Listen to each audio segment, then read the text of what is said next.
Hello दोस्तों, स्वागत है आप सबका मेरे यूट्यूब चैनल रोहिणी क्लासेस में। तो आज हम क्लास 10th की पॉलिटिकल साइंस का चैप्टर 3 देखने जा रहे हैं। नाम से ही दिख रहा होगा आप लोगों को, लोकतंत्र और विविधता।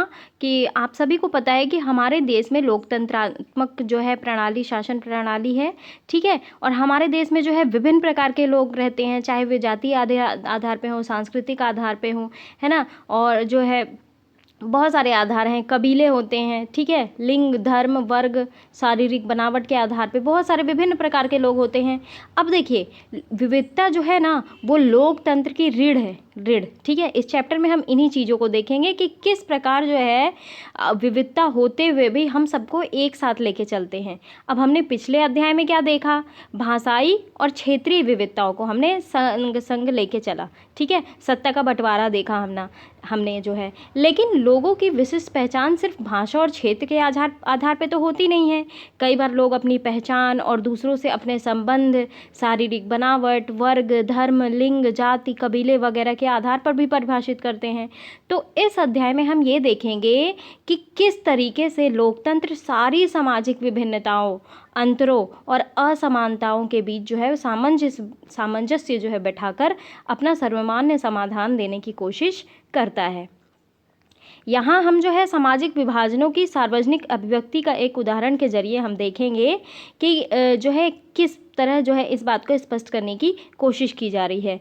सामाजिक विभिन्नता और लोकतांत्रिक राजनीति किस तरीके से जो है एक दूसरे को प्रभावित करती है। तो चलिए बिना किसी देरी के स्टार्ट करते हैं। गाइस, आप लोग जो है वीडियो देख लेते हो लेकिन लाइक नहीं करते हो, बहुत कम लाइक्स आते हैं, शेयर भी नहीं करते हो आप अपने दोस्तों को। ऐसे कैसे चलेगा? हाँ, आप लोग सोचते हो कि बस मैम बस मेहनत करती रहें और हम बस देख लें, है ना। आप लोग प्लीज़ थोड़ा सा मेहनत मैम के लिए कर लिया करो, शेयर कर दिया करो, है ना।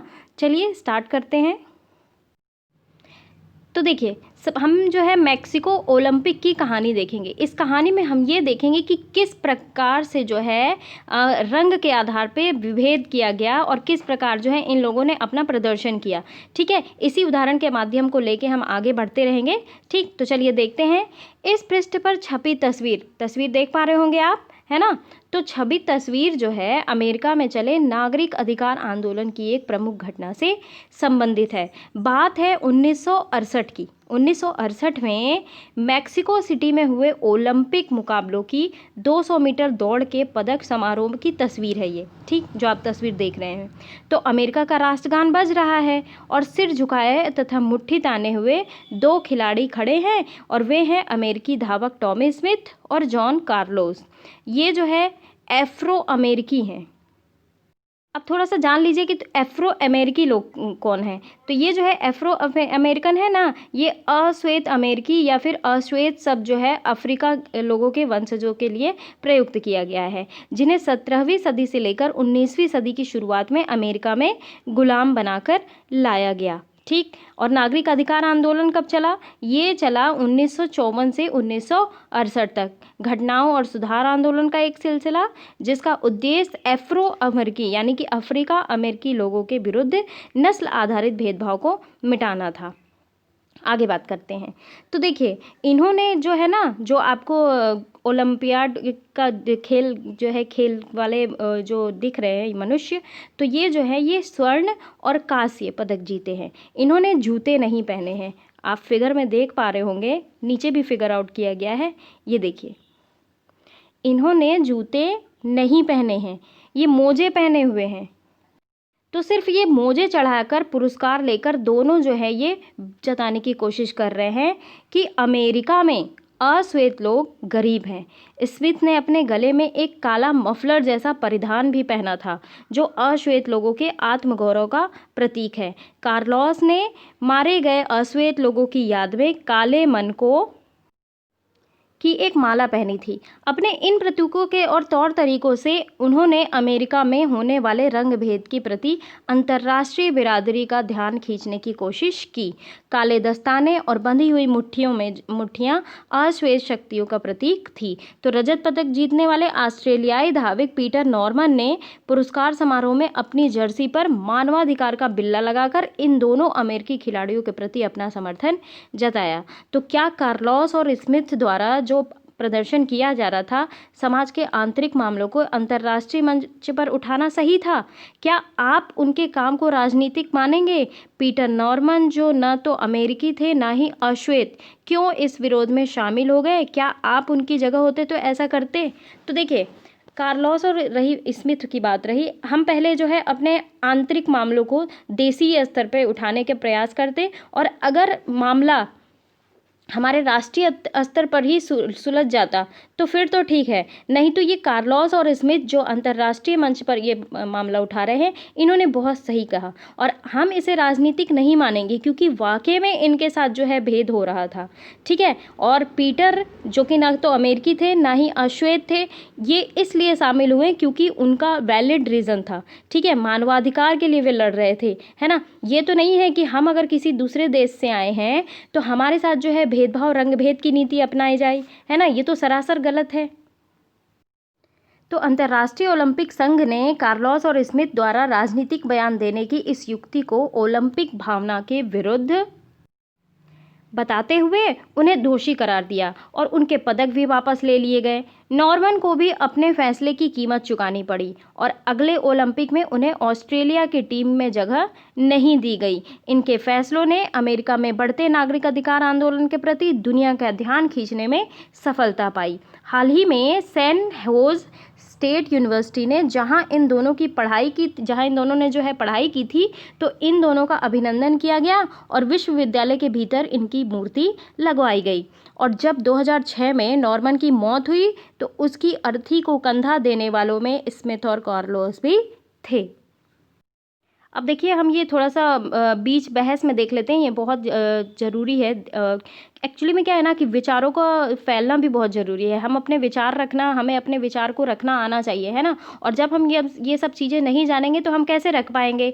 तो देखिए, कुछ दलित समूहों ने 2001 में डरबन में हुए संयुक्त राष्ट्र में नस्ल भेद विरोधी सम्मेलन में हिस्सा लेने का फैसला किया और मांग की कि सम्मेलन की कार्यसूची में जाति भेद को भी रखा जाए। और इस फैसले पर ये 3 प्रतिक्रियाएं सामने आई।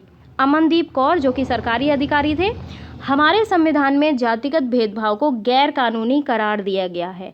अगर कहीं कहीं जातिगत भेदभाव होता है तो हमारा आंतरिक मामला है और हम इसे प्रशासनिक अक्षमता के रूप में देखा जाना चाहिए। इसे अंतर्राष्ट्रीय मंच पर उठाने जाने के ये खिलाफ है। ओइनम, जो कि समाजशास्त्री हैं, ये कहते हैं जाति और नस्ल एक जैसे सामाजिक विभाजन नहीं है, इसलिए मैं इसके खिलाफ हूँ। जाति का आधार सामाजिक है जबकि नस्ल का आधार जीवशास्त्रीय होता है। नस्लवाद विरोधी सम्मेलन में जाति के मुद्दे को उठाना दोनों को समान मानने जैसा होगा। अशोक, जो कि एक दलित कार्यकर्ता है, ये क्या कहता है, इसको देखिए, किसी मुद्दे को आंतरिक मामला कहना दमन और भेदभाव पर खुली चर्चा को रोकना है। बिल्कुल सही बात है। नस्ल विशुद्ध रूप से जीवशास्त्री नहीं है, यह जाति की तरह ही काफ़ी हद तक समाजशास्त्री और वैधानिक वर्गीकरण है और इस सम्मेलन में जातिगत भेदभाव का मसला जरूर उठना चाहिए। तो आप जो है इनमें से किसकी राय को मानते हैं? तो बिल्कुल मैं अशोक की राय से सहमत हूँ। ये मुद्दा जो है आंतरिक मामला कहना, हम अगर कोई भी चीज़ अगर हम ये कह दें कि ये हमारा आंतरिक मामला है, हम आंतरिक रूप से निपटाएंगे, तो फिर ये तो दमन और भेदभाव हुआ ना कि हम जो है ये मामला अंतर्राष्ट्रीय स्तर पर नहीं रख सकते हैं। नस्ल विशुद्ध रूप से जीवशास्त्री नहीं है, ठीक है, क्योंकि आज जो है जाति का फैसला कैसे होता है? जन्म के आधार पर होता है ना। तो अशोक की बात से मैं बिल्कुल सहमत हूँ। अब देखिए, अब बात करते हैं समानताएं, असमानताएं और विभाजन। अब देखिए, ऊपर दिया गया उदाहरण हमने देख लिया खिलाड़ी का, सामाजिक बंटवारे और सामाजिक भेदभाव अपने तरीके से विरोध कर रहे हैं। पर क्या ऐसा भेदभाव सिर्फ नस्ल या रंग के आधार पर ही होता है? पिछले 2 अध्यायों में हमने ये देखा कि सामाजिक बंटवारे के कुछ अन्य स्वरूपों को देखा गया। उदाहरण के लिए आपने जो है बेल्जियम और श्रीलंका का मामला देखा ही है ना, कि क्षेत्रीय और सामाजिक दोनों स्तरों पर मौजूद था और बेल्जियम में अलग अलग इलाकों में रहने वाले लोग अलग अलग भाषाएं बोलते हैं। श्रीलंका में यह बंटवारा भाषा और क्षेत्र दोनों के आधार पर दिखाई देता है। तो इस प्रकार हर समाज में सामाजिक विविधता अलग अलग रूप में आती है। कुल कहने का मतलब ये है कि ये जो असमानताएं होती हैं ना, सिर्फ ये जातिगत असमानताएं नहीं होती, सामाजिक बंटवारे और सामाजिक भेदभाव के तरीके ही नहीं होते, इसमें कई प्रकार की भाषागत असमानताएं भी होती है ना, क्षेत्रीय असमानताएं भी होती हैं। तो इन सारी चीज़ों का जो है निपटारा गवर्नमेंट को करना चाहिए। अब बात उठती है कि सामाजिक भेदभाव की उत्पत्ति हुई कैसे। देखिए, सामाजिक विभाजन अधिकांशतः जन्म पर आधारित होता है, बिल्कुल होता है। आप एक मान लीजिए आप एक अगर दलित के घर पैदा हुए हैं तो आपको दलित का टैग मिल जाता है, आप कुर्मी के यहाँ पैदा हुए हैं तो कुर्मी का टैग, सिख के यहाँ सिख का टैग, मुस्लिम के यहाँ मुस्लिम का टैग। तो सामान्य तौर पर अपना समुदाय चुनना ना हमारे बस में नहीं होता, ये जन्म से ही टैग जो है मिल जाता है कि हमें इस धर्म का पालन करता है, हमारा धर्म ये है, ठीक। तो हम सिर्फ इस आधार पर किसी खास समुदाय के सदस्य हो जाते हैं कि हमारा जन्म उस समुदाय के एक परिवार में हुआ होता है। जन्म पर आधारित सामाजिक विभाजन का अनुभव हम अपने दैनिक जीवन में लगभग रोज करते हैं, ठीक है। हम जो है अपने आसपास देखते हैं कि चाहे कोई स्त्री हो या पुरुष, लंबा हो या छोटा, सबकी चमड़ी का रंग अलग अलग है, उनके शारीरिक क्षमताएं और क्षमताएं अलग अलग हैं। बहरहाल सभी किस्म के सामाजिक विभाजन सिर्फ जन्म पर आधारित नहीं होते, है ना। कुछ चीज़ जो है हमारी पसंद या फिर चुनाव के आधार पर भी तय होती है। तो कई लोग जो है अपने माँ बाप और परिवार से अलग अपनी पसंद के भी धर्म चुन लेते हैं, है ना। कई मामले हमने ऐसे देखे हैं। तो हम सभी लोग पढ़ाई के विषय में पेशे, खेल और सांस्कृतिक गतिविधियों का चुनाव अपनी पसंद से करते हैं। तो इन सब के आधार पर भी सामाजिक समूह बनते हैं और ये जन्म पर आधारित नहीं होते, ठीक है। देखिए, ये जो सामाजिक विभिन्नता होती है ना, सामाजिक विभाजन का रूप नहीं लेती, ठीक। क्या होती है, हर जो सामाजिक विभिन्नताएं होती हैं सामाजिक विभाजन का रूप नहीं लेती। तो सामाजिक विभिन्नताएं जो होती हैं लोगों के बीच बंटवारे का एक कारण जरूर बन जाती है, ठीक है, बंटवारे का कारण बन जाती है। लेकिन यही विभिन्नता कई बार अलग अलग तरह के लोगों के बीच पुल का भी काम करती है। अब देखिए, विभिन्न सामाजिक समूहों के लोग अपने समूह की सीमाओं से परे भी समानताओं और असमानताओं का अनुभव करने लगते हैं। तो जो उदाहरण पहले दिया गया ना कार्लोस और स्मिथ का, तो एक हिसाब से वे समान थे, दोनों अफ्रो अमेरिकी थे, है ना, जबकि नॉर्मन श्वेत थे। पर इन तीनों के देखिए समानताएं, वो दोनों तो अफ्रो अमेरिकी थे और ये ऑस्ट्रेलियन था, श्वेत था, ठीक है। तब भी इन दोनों के विचार मिल रहे थे, तीनों की जो समानताएं थी, और वे सभी नस्ल आधारित भेदभाव के खिलाफ थे। तो उनके विचार मिल रहे हैं, वे ये तीनों ही जो है वो नस्ल आधारित भेदभाव के खिलाफ हो रहे थे, है ना। तो इस प्रकार जो है एक पुल का भी काम करता है। तो अक्सर ये देखा जाता है ना कि एक धर्म को मानने वाले लोग खुद को एक ही समुदाय का सदस्य नहीं मानते। क्यों? क्योंकि उनकी जाति और उनका पंथ अलग अलग होता है। और ये सभी जो है संभव है कि अलग अलग धर्म के अनुयायी होकर भी एक जाति वाले लोग खुद को एक दूसरे से ज़्यादा करीब महसूस करें। अब आप ये देखिए कि बहुत हद तक पहले तो भेदभाव बहुत होता था, बहुत ज़्यादा, है ना। मैंने तो ये भी सुना है कि दलितों को मंदिरों में नहीं जाने दिया जाता था, सार्वजनिक कुओं में नहीं जाने दिया जाता था पानी भरने। लेकिन अब जो है बहुत हद तक ये चीज़ें कम हो रही है। और आगे आने वाली जनरेशन से भी मैं यही कहना चाहूँगी कि आप जो है कहीं भी अगर भेदभाव की नीति देखते हैं जाति आधार पर या किसी और आधार पे, धर्म के आधार पे, तो फिर आप इसको जो है इसका विरोध करिए, ठीक है। आप चाहे जिस भी कास्ट के हो, है ना, लेकिन इसका विरोध करना चाहिए। क्योंकि हर इंसान को जो है सामाजिक स्तर पे प्रतिष्ठावान रूप से जीने का अधिकार है। तो एक ही परिवार के अमीर और गरीब ज़्यादा घनिष्ठ संबंध नहीं रख पाते। क्यों? क्योंकि सभी जो है अलग अलग तरीके से सोचने लगते हैं और इस प्रकार हम सभी की जो है एक से ज़्यादा पहचान होती है। देखिए, इसी तरह लोग एक से ज़्यादा सामाजिक समूह का हिस्सा बन सकते हैं। दरअसल क्या होता है ना, हर संदर्भ में हमारी पहचान एक अलग रूप धारण करती है, ठीक है। अब बात करते हैं कि विभिन्नताओं में सामंजस्य और टकराव। तो विभिन्नताओं में जाहिर सी बात है कभी कभी सामंजस्य भी होता है और कभी कभी टकराव भी होता है।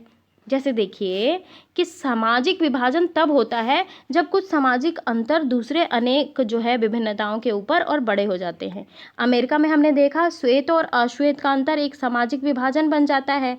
क्यों? क्योंकि अश्वेत लोग आमतौर पर गरीब हैं, बेघर हैं, भेदभाव का शिकार है वो, ठीक है। और हमारे देश में भी दलित जो हैं आमतौर पर गरीब और भूमिहीन हैं। आप जो है देखते होंगे कि ये जो दलित लोग हैं वो दिहाड़ी मजदूरी करके अपना घर चलाते हैं, ठीक है। नरेगा में जो है 95% से ऊपर लोग जो है ये दलित हैं, है ना। तो क्यों है? क्योंकि ये गरीब है भाई, इन्हें अपना पेट तो पालना ही है ना। भूमिहीन भी है, भूमि भी नहीं है इनके पास कि किसानी कर सके, तो उन्हें भी अक्सर जो है भेदभाव और अन्याय का शिकार होना पड़ा। जब एक तरह का सामाजिक अंतर अन्य अंतरों से ज़्यादा महत्वपूर्ण बन जाता है ना, तो लोगों को ये महसूस होने लगता है कि वे दूसरे समुदायों के हैं, ठीक है। ये अब जैसे देखिए, आप समझ लीजिए, मैं अपने गांव जाती हूँ तो मैं ये खुद देखती हूँ कि जो विभिन्न समुदाय, जो दलित समुदाय के लोग होते हैं, वो लोग सोचते हैं कि हम इस समुदाय के हैं। वो लोग जो है, मैं आपको अपना वाकया बताऊं कि वो लोग जैसे मतलब कुछ भी सामान देना होता है ना, तो वो लोग मतलब सीधे हाथ में नहीं रखते, ज़मीन पे रखते हैं ताकि छुआए ना, ठीक है। ऐसी उनके अंदर मन में भी बस गया है। इन लोगों को महसूस होता है कि वे जो है दूसरे समुदाय के हैं, तो वो जो है इससे एक सामाजिक विभाजन की स्थिति पैदा हो जाती है। अब देखिए, अगर एक सी सामाजिक असमानताएं कई समूहों में मौजूद हो तो क्या हो? फिर एक समूह के लोग तो जो है दूसरे समूह से अलग पहचान बनाना मुश्किल हो जाता है। इसका मतलब ये हुआ कि किसी एक मुद्दे पर कई समूहों का हित एक जैसे हो जाते हैं, जबकि किसी दूसरे मुद्दे पे ना दूसरे नज़रिए का अंतर होता है। अब देखिए, नॉर्थ आयरलैंड को ले लीजिए और नीदरलैंड उदाहरण ले लीजिए। देखिए, दोनों ही ईसाई बहुल देश हैं, वहाँ पे ईसाई सबसे ज़्यादा निवास करते हैं, लेकिन यहाँ के लोग प्रोटेस्ट और कैथोलिक खेमे में बटे हुए हैं। अब देखिए, उत्तरी आयरलैंड में जो है वर्ग और धर्म के बीच गहरी समानता है।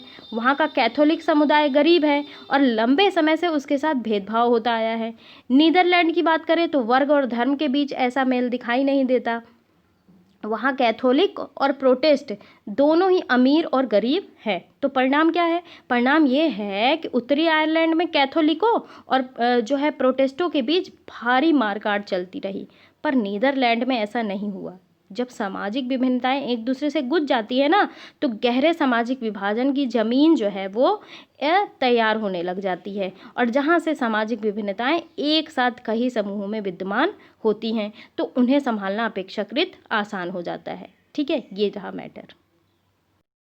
समाज की बात है तो देखिए, अधिकतर समाजों में कई किस्म के विभाजन दिखाई देते हैं। देश बड़ा हो या छोटा हो, इससे खास फर्क पड़ता नहीं है। अब देखिए, भारत तो बहुत बड़ा देश है ना, काफ़ी बड़ा है, अनेक समुदाय भी रहते हैं यहाँ पे। बेल्जियम तो उसके कंपैरिजन में बहुत छोटा है, पर क्या हुआ, बेल्जियम में भी तो जो है अनेक समुदाय के लोग रहते थे। जर्मनी और स्वीडन जैसे समरूप समाज में भी, जहां मोटे तौर पर अधिकतर लोग एक ही नस्ल और संस्कृति के हैं, तो दुनिया के दूसरे हिस्से में पहुंचने वाले लोगों के कारण तेजी से बदलाव हो रहा है। तो ऐसे लोग अपने साथ अपनी संस्कृति लेकर पहुंचते हैं। अब मान लीजिए, हमारे देश और जो है परले देश की बात कर लीजिए, ठीक है। मान लिया जर्मनी से कोई व्यक्ति हमारे भारत आता है, तो क्या वो अपनी संस्कृति रीति रिवाज लेके नहीं आएगा? बिल्कुल आएगा। ऐसे लोग अपने साथ अपनी संस्कृति लेकर पहुंचेंगे और उनमें अपना अलग समुदाय बनाने की प्रवृत्ति होगी। जाहिर सी बात है, जो जिस समुदाय से आएगा, अगर दूसरे देश का इंसान आ रहा है तो वो क्या करेगा, वे अपने समुदाय के पास ज़्यादा रहना पसंद करेगा, उनकी अपनी समुदाय बनाने की प्रवृत्ति रहेगी। मैं खुद बताती हूँ कि मेरे फादर जो हैं वो NCL में हैं, तो क्या करते हैं, वहाँ पर जो है हमारी कास्ट के लोग होते हैं, ठीक है। हम लोग कुर्मी कास्ट के, तो हम लोग कुर्मी कास्ट के जितने भी लोग होते हैं, तो हम लोग जो है अपना एक समुदाय बनाने की हमारी प्रवृत्ति है। और जो है जो भी फंक्शन वगैरह होते हैं, तो हमारे यहाँ जो है हमारा समुदाय आता है, ठीक है। तो इस हिसाब से आज दुनिया के अधिकतर देश जो है वो बहुसांस्कृतिक हो गए हैं, ठीक है। अब देखिए, समरूप समाज क्या होता है? ये एक ऐसा समाज है ना जिसमें सामुदायिक, सांस्कृतिक और जातीय विभिन्नताएं ज़्यादा गहरी नहीं होती। समरूप यानी कि एक जैसी सामुदायिक, सांस्कृतिक और जातीय विभिन्नताएं नहीं होती वहाँ, ठीक है। अब आइए बात कर लेते हैं सामाजिक विभाजनों की राजनीति। क्या राजनीति है, किस प्रकार प्रभावित करते हैं ये जो सामाजिक विभाजन है, राजनीति को किस प्रकार प्रभावित करते हैं? भाई, हमारे देश में तो बहुत प्रभावित करते हैं। राजनीति का ना इन सामाजिक विभाजनों से क्या लेना देना है? पहली नज़र में राजनीति और सामाजिक विभाजनों का मेल बहुत खतरनाक और विस्फोटक लगता है, ठीक है। जब आप देखोगे तो लोकतंत्र में विभिन्न राजनीतिक पार्टियां हैं, आप सभी को पता है, और इन विभिन्न पार्टियों के बीच प्रतिद्वंदिता का माहौल रहता है, ठीक है। सबकी भागदौड़ मची रहती है कि हमारी राजनीतिक पार्टी जो है वो जीते, ठीक है। तो इसी प्रतिद्वंदिता के कारण ना कोई भी समाज फूट का शिकार जो है वो बन सकता है। अब देखिए, अगर राजनीतिक दल समाज में मौजूद विभाजनों के हिसाब से राजनीति को होड़ करने लगे तो क्या होगा? इससे समाज विभाजन राजनीतिक विभाजन में बदल सकता है ना?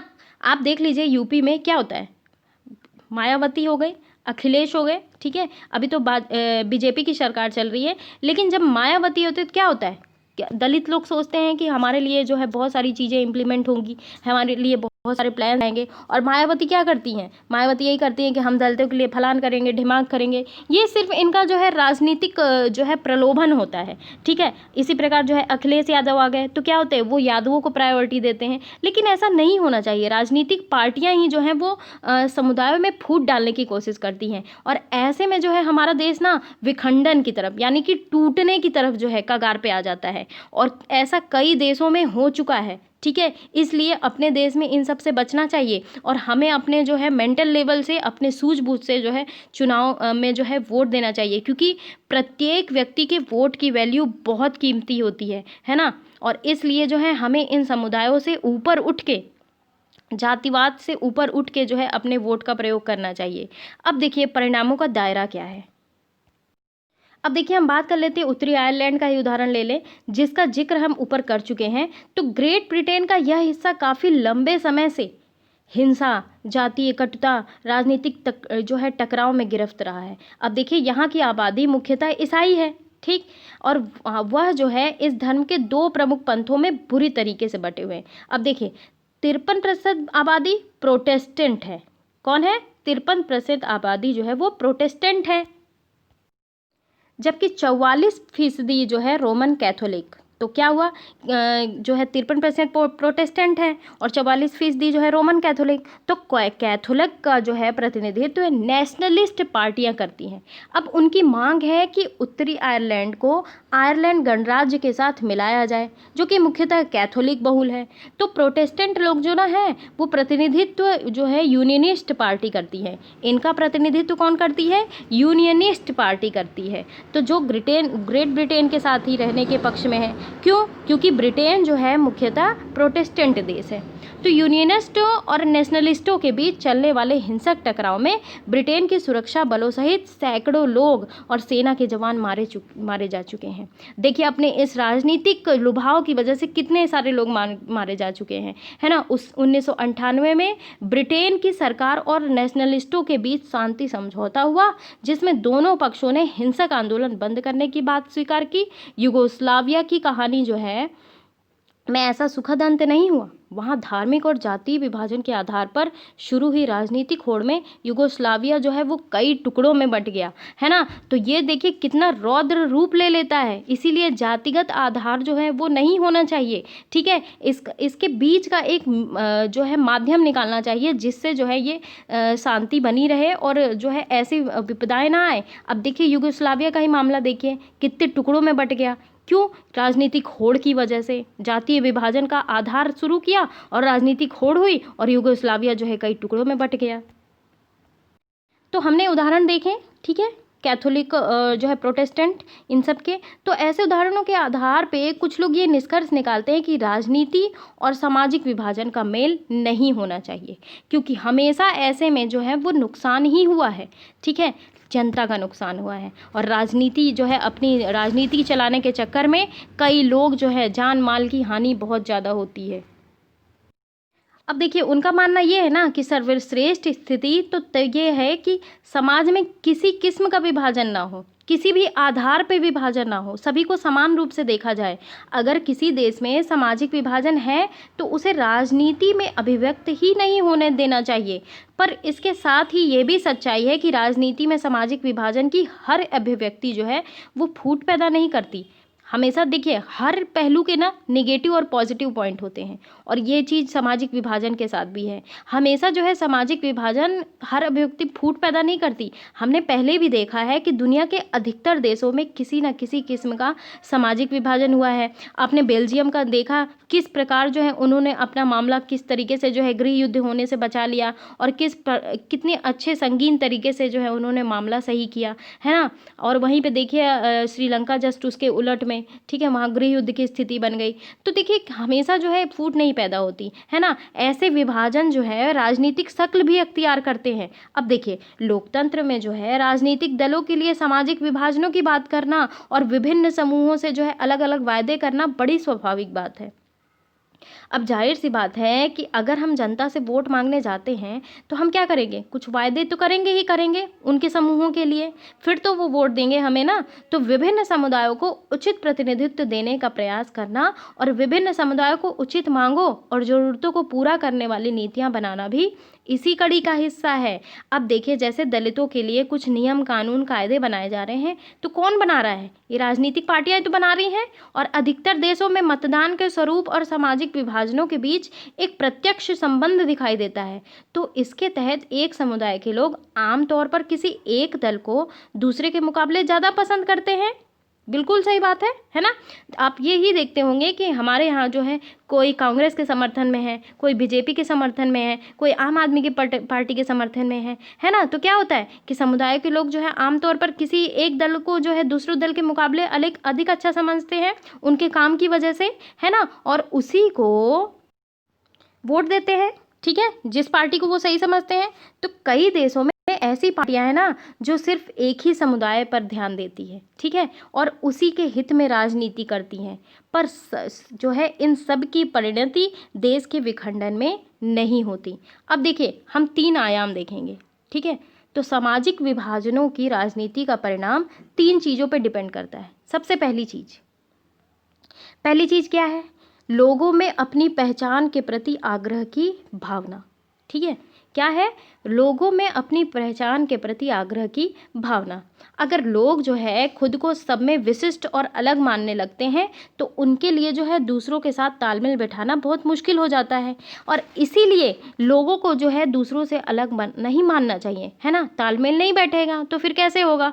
जब तक उत्तरी आयरलैंड के लोग खुद को सिर्फ प्रोटेस्टेंट या फिर कैथोलिक के जो है तौर पर देखते रहेंगे तब तक तो फिर तो उनमें शांत हो पाना संभव नहीं है। लेकिन जब वो प्रोटेस्टेंट और कैथोलिक दोनों को छोड़कर एक आम इंसान, ठीक है, एक पूरा मिलकर एक समुदाय अगर मानेंगे तो क्या होगा, शांति बन जाएगी। लेकिन ऐसा हो नहीं पा रहा है। अगर लोग अपनी बहुस्तरीय पहचान के प्रति सचेत हो जाए, अगर मान लीजिए और जो है नॉर्थ आयरलैंड के लोग अपने आप को प्रोटेस्टेंट और कैथोलिक ना कह के नॉर्थ आयरलैंड के निवासी कहेंगे तो क्या होगा, उनमें एकता की भावना जागृत होगी और ये जो है विवाद खत्म हो जाएगा, है ना।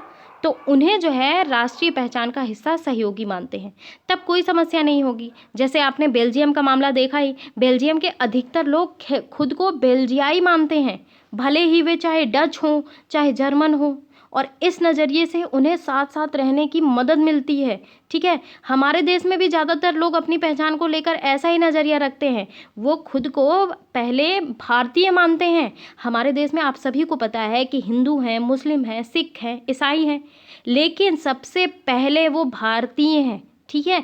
तभी हमारे देश में जो है एकता बनी हुई है। फिर जो है किसी प्रदेश, क्षेत्र, भाषा समूह या धार्मिक या सामाजिक समुदाय के ही वे सदस्य क्यों ना हो, लेकिन वो खुद को सबसे पहले भारतीय मानते हैं।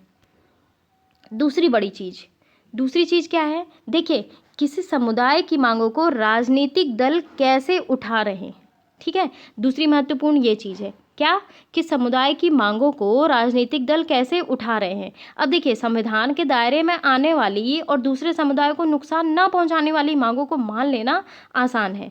अब देखिए जैसे श्रीलंका में आपने देखा, श्रीलंका वाले केवल किसकी बात मान रहे थे, सिंघलियों की बात मान रहे थे, उनकी मांग रहे थे, और तमिल वालों की जो है मांग के खिलाफ थे वे। युगोस्लाविया में क्या हुआ, विभिन्न समुदाय के नेताओं ने अपने जातीय समूह की तरफ जो है ऐसी मांगे रख दी जिन्हें एक देश की सीमा के भीतर पूरा करना असंभव था। तो ऐसा नहीं होना चाहिए। क्या होना चाहिए, हमारे देश में जो है क्या होना चाहिए, समुदाय की मांगों को राजनीतिक दल सही से उठाना चाहिए, सभी समुदायों की मांग को उठाना चाहिए। लेकिन हमने श्रीलंका और जो है विभिन्न प्रकार के देशों के मामलों को देखा है, युगोस्लाविया को भी देखा है ना।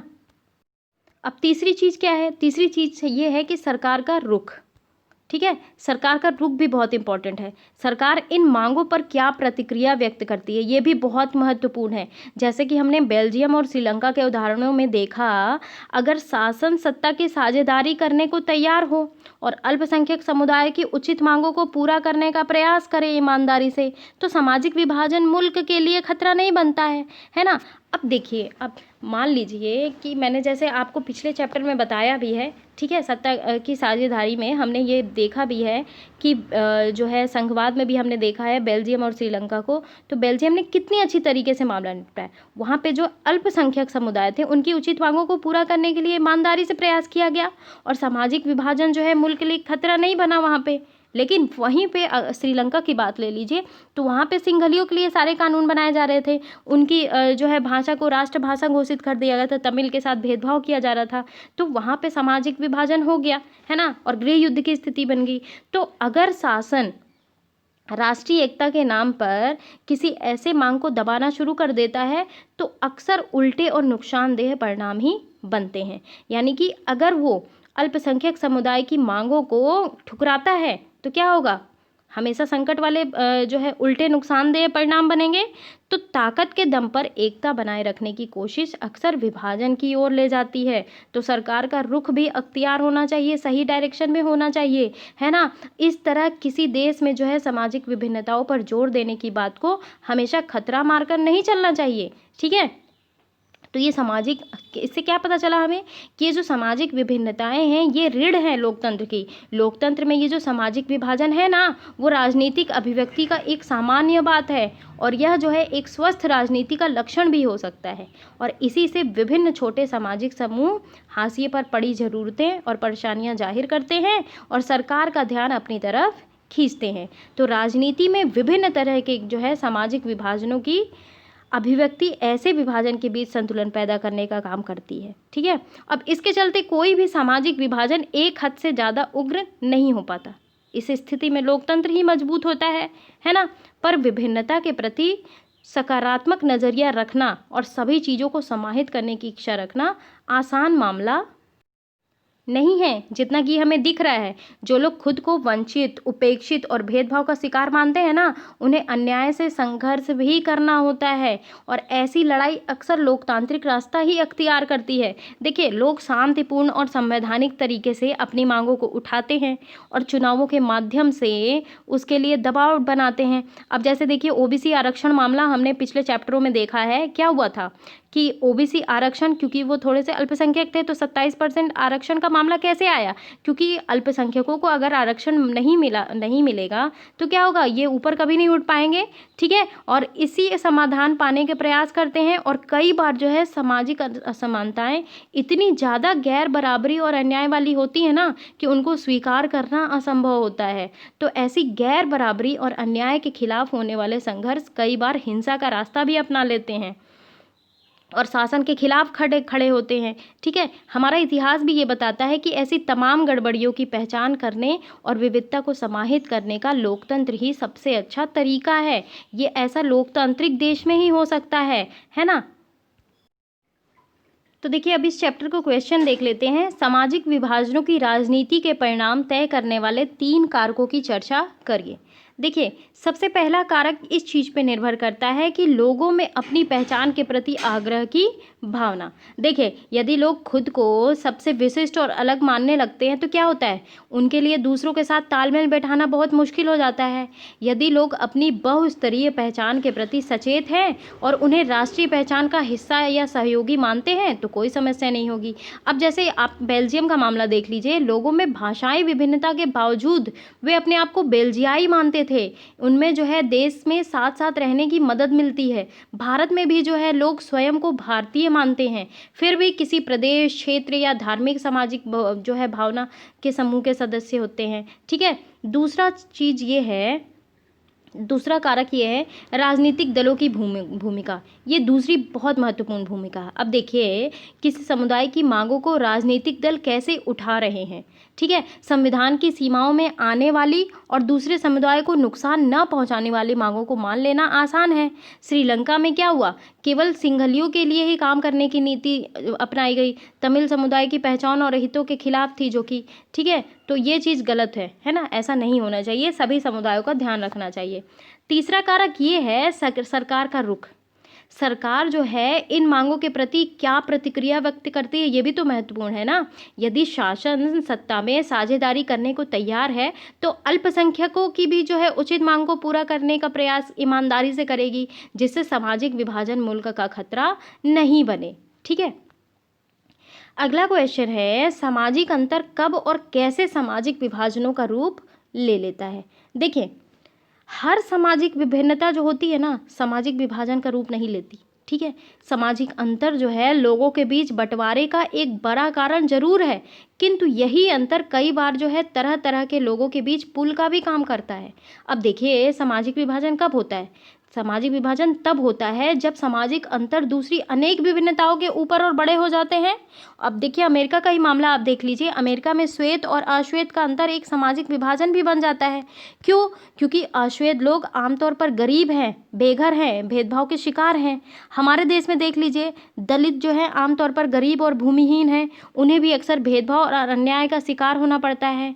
जब एक तरह के सामाजिक अंतर अन्य अंतरों से ज़्यादा महत्वपूर्ण बन जाते हैं ना, और लोगों को यह महसूस होने लगता है कि वे दूसरे समुदाय के हैं, तो सामाजिक विभाजन की स्थिति पैदा हो जाती है। अगला क्वेश्चन लेंगे, सामाजिक विभाजन किस तरह से जो है राजनीति को प्रभावित करते हैं? 2 उदाहरण दीजिए। देखिए, ये जो सामाजिक विभाजन है ना, राजनीति के मेल में काफ़ी खतरनाक और विस्फोटक होते हैं। ठीक है, लोकतंत्र में जो है विभिन्न राजनीतिक दल हैं, उनके बीच प्रतिद्वंदिता है, मैंने आपको बताया था, और यही प्रतिद्वंदिता जो है ना, वो समाज में फूट डालने का काम करती है। यदि राजनीतिक दल इन विभाजनों के हिसाब से राजनीतिक होड़ करने लगे तो क्या होगा? सामाजिक विभाजन बनेगा, और ऐसे कई देशों में हो चुका है। ये कोई अलग से बात नहीं आई है, ये कई देशों में हो चुका है। आपने अभी आयरलैंड का मामला देखा, ग्रेट ब्रिटेन का मामला देखा, जाति हिंसा हुई, वहाँ पे जाति कटुता हुई। ठीक है, अब आपने जो है आयरलैंड का मामला देखा, क्या है वहाँ पे? आबादी ईसाई की है, 53% लोग प्रोटेस्टेंट हैं, 44% लोग रोमन कैथोलिक के हैं। लेकिन क्या है, कैथोलिक को प्रतिनिधित्व नेशनलिस्ट पार्टी करती है। उनकी मांग है कि उत्तरी आयरलैंड को आयरलैंड गणराज्य के साथ मिलाया जाए। क्यों? क्योंकि वो जो है कैथोलिक प्रमुख है। तो प्रोटेस्टेंट लोगों के प्रतिनिधित्व तो यूनियनिस्ट पार्टियां करती हैं, जो ग्रेट ब्रिटेन के साथ रहने के पक्ष में है। तो ये मामला कब निपटा? 1998 में ब्रिटेन की सरकार और नेशनलिस्टों के बीच शांति समझौता हुआ, जिसमें दोनों पक्षों ने हिंसक आंदोलन बंद करने की बात कही। आप यूगोस्लाविया का मामला भी ले सकते हैं, है ना, वहाँ भी धार्मिक और जातीय विभाजन के आधार पर जो है मामला शुरू हुआ था। ठीक है, चौथा क्वेश्चन ले लेते हैं, सामाजिक अंतर गहरे सामाजिक विभाजन और तनावों की स्थिति पैदा करते हैं। क्या? अन्य अंतरों से महत्वपूर्ण, यहाँ पे क्या होगा? अन्य अंतरों से महत्वपूर्ण सामाजिक अंतर। ठीक, यहाँ पे क्या होगा? ये है सभी किस्म के, यहाँ पे होगा सभी किस्म के सामाजिक अंतर सामान्य तौर पर टकराव की स्थिति तक नहीं आते हैं। 5वें क्वेश्चन में बताना है कि कौन सा ऑप्शन सही है। क्वेश्चन देखते हैं, सामाजिक विभाजनों को संभालने के संदर्भ में इनमें से कौन सा बयान लोकतांत्रिक व्यवस्था पर लागू नहीं होता? तो कौन सा लागू नहीं होता? ऑप्शन घ, लोकतंत्र सामाजिक विभाजनों के आधार पर समाज को विखंडन की ओर ले जाता है। तो क्या विखंडन की ओर ले जाता है? नहीं ले जाता। ठीक है, अब जो है इन 3 बयान पर विचार करिए। ठीक, 3 बयान क्या क्या हैं इसमें? देखिए, पहला बयान ये है, जहां सामाजिक अंतर एक दूसरे से टकराते हैं वहां सामाजिक विभाजन होता है। बिल्कुल सही बात है, होता है ना। दूसरी बात ये है, यह संभव है कि एक व्यक्ति की कई पहचान हो, ये भी सही है। तीसरी बात यह है, सिर्फ भारत जैसे बड़े देशों में ही सामाजिक विभाजन होते हैं, ये तो भाई बिल्कुल गलत है। ठीक है, तो कौन सा अ और ब सही है, यानी कि ऑप्शन ख जो है वो सही है। अगला क्वेश्चन है, निम्न बयानों को तार्किक क्रम में लगाइए, नीचे दिए गए कोड के आधार पर सही जवाब ढूंढें। तो कौन सा जवाब सही होगा? सबसे पहले होगा द वाला। देखिए क्या है, कुछ सामाजिक अंतर सामाजिक विभाजनों का रूप ले सकते हैं। द के बाद क्या आएगा? ब वाला। हर देश में किसी न किसी तरीके से सामाजिक विभाजन रहते ही हैं। ठीक है, फिर आएगा स वाला। क्या है? राजनीतिक दल सामाजिक विभाजनों के आधार पर राजनीतिक समर्थन जुटाने का प्रयास करते हैं। और इसके पश्चात आएगा अ वाला, सामाजिक विभाजन की सारी राजनीतिक अभिव्यक्तियाँ खतरनाक ही हो ये जरूरी नहीं है। तो ऑप्शन क जो है वो राइट होगा। 8वां क्वेश्चन है, निम्नलिखित में से किस देश को धार्मिक और जातीय पहचान के आधार पर विखंडन का सामना करना पड़ा? Belgium, Bharat, Yugoslavia, Netherland. तो किसे करना पड़ा? ये है भारत। ठीक है, विखंडन का सामना जातीय आधार पर करना पड़ा। ठीक है,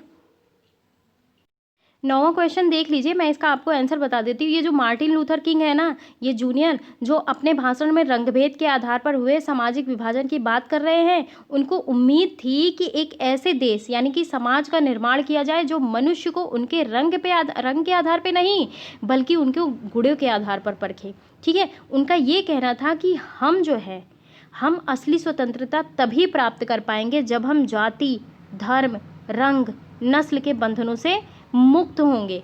क्या होंगे?